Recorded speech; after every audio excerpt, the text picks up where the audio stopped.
Bismillahirrahmanirrahim.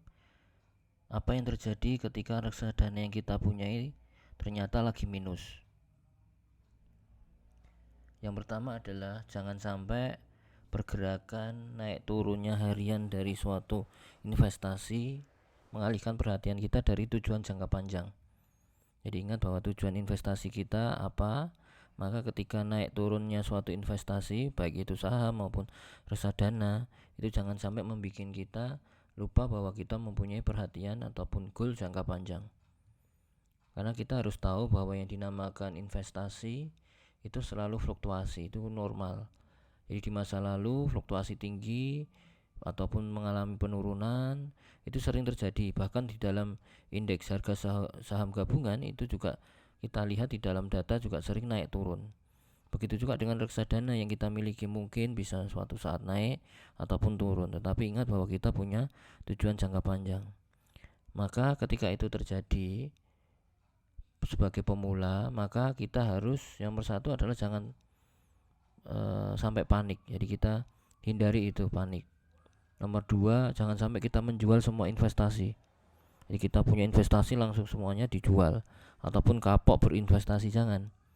Maka kita harus menghindari itu rasa panik, menjual semua investasi, kapok berinvestasi, jangan. Maka kita harus ingat lagi ini, bahwa fluktuasi itu wajar.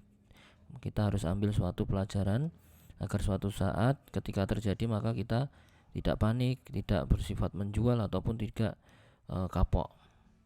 Dan kita harus ingat bahwa dinamakan investasi reksadana, kita harus tahu dulu tujuan investasi kita apa, kemudian resiko-resikonya.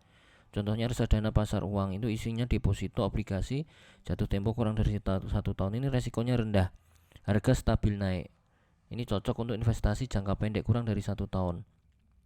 Kemudian reksadana obligasi minimal 80% di obligasi jatuh tempo lebih dari 1 tahun. Ini resikonya sedang, bisa naik turun.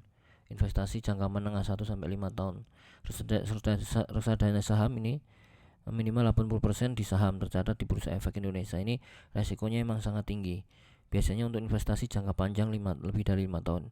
Jadi sekali lagi investasi kita di reksadana sesuai dengan tujuannya. Kita mengambil reksadana apa, maka ketika terjadi penurunan atau fluktuasi kita kembali ingat lagi bahwa itu bisa terjadi dan kita jangan sampai panik.